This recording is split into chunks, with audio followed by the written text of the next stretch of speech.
hasn't worked out that way. And so now we've got to take some decisive action. My plan is outlining tax breaks for the middle-class program reform, focusing on creating jobs right here in America and helping small businesses who want to create those jobs. Decisive action means not doing the same thing we've done for the last 8 years. Thank you. Okay, Senator Obama, you have the first question. The second question. Healthcare is a major issue affecting all of us in America. What would you do as president to guarantee affordable health care to all Americans? Here's what my plan does. If you have health care, you don't have to do anything. If you've got health insurance through your employer, you can keep your health insurance, keep your choice of doctor, keep your plan. But we're going to try to lower costs so that those cost savings are passed on to you. If you don't have health insurance, then I propose we provide you the option of buying into the same kind of insurance that both Senator McCain and I enjoy as federal employees. This will give you high-quality care, choice of doctors at all lower costs, because so many people are part of this insured group. If you don't have health insurance or you want to buy into a group plan, you will be able to buy into the plan that I just described. We're going to make sure that insurance companies can't discriminate on the basis of pre-existing conditions. We'll negotiate with the medicine companies for the cheapest available price on medications, and we're going to work on managing continuous illnesses like diabetes, heart disease, that cost a huge amount but could be prevented. We've got to put more money into preventive care. This will cost some money on the front end, but on the long term, this is the only way we're going to make families healthy and healthcare costs healthy. It's also how we're going to save the federal budget because we can't afford these rising costs. Thank you. Senator McCain, what would you do to guarantee affordable health care to all Americans? I have a thorough plan to make health care more affordable and available to all Americans. I believe that families need to have choice in their health care plan. By providing alternatives to employer-based plans, we will open up competition which will reduce costs. My plan includes a $5,000 tax rebate for Americans to pay for coverage. Also, by focusing on research and disease prevention, we will lower the costs of health care. Senator Obama, as he continues to push for government-run health care, will damage private coverage and eliminate choices. I have said for too long, our nation's leaders have talked about changing health care. Now is the time to act. I am ready to put this plan into action the moment I am elected. Thank you. Senator Obama, would you like to respond? Yes. Wages and incomes have gone down. People have lost their health care or are going bankrupt because they get sick. We've got to reform health care to help you in your budget. Senator McCain talks about tax credits to pay for health care. What he doesn't tell you is that he intends to, for the first time in history, tax health benefits. So you may end up getting a $5,000 tax credit, but if your employer has to pay taxes on the health care they're giving you, you may lose it. The McCain plan is not a good deal for the American people. Thank you. Senator McCain.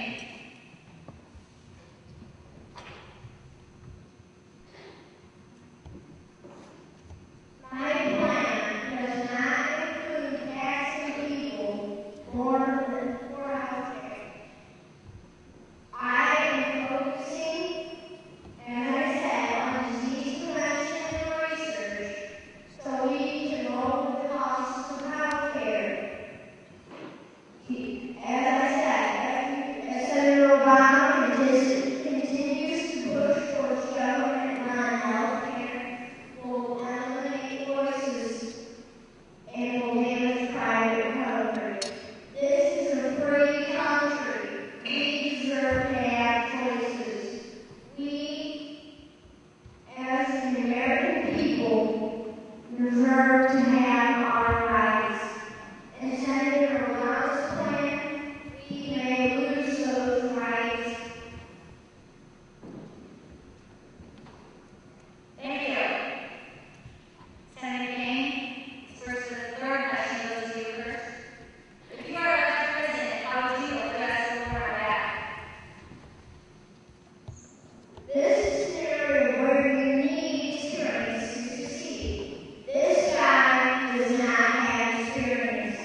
than you imagine. But I cannot believe that anyone should make promises they can't keep as a presidential candidate. My opponent should not promise a withdrawal of our forces, regardless of the consequences to the Iraqi people. Our most vital interest there in the failure of the Middle East. I will not make such promises to you, but I will keep my promises to you if elected. I will not be so careless as to do these things. Thank you. Senator Lam, how would you address the war in Iraq? 6 years ago, I stood up and opposed this time. 6 years ago, I stood up and opposed this war at a time when it was risky to do so. We didn't know how much it was going to cost. We didn't know what our exit strategy might be, how it would affect our relationships around the world, and whether our intelligence was sound. But also because we hadn't finished the job in Afghanistan. We have spent over $600 billion so far, soon to be $1 trillion. We have lost over 4,000 lives. We have seen 30,000 wounded, and most importantly, Al-Qaeda is stronger now than any time since 2001. The removal of our troops will be responsible in phase, directed by military commanders on the ground, and done in combined effort with the Iraqi government. We can safely redeploy them at a pace that will take about 16 months. It's time to push Iraq's leader into their own political solution and start using their $79 billion surplus. We should never hesitate to use military force, and I will not as president. In order to keep the American people safe, we will have to use our military wisely. We need to rebuild our military and refocus on Afghanistan and other security threats.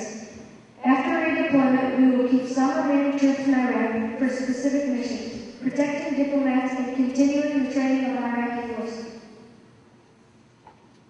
We will forge an alliance to support the Iraq's future, and we will make it clear that the United States takes no permanent bases in Iraq. Success will take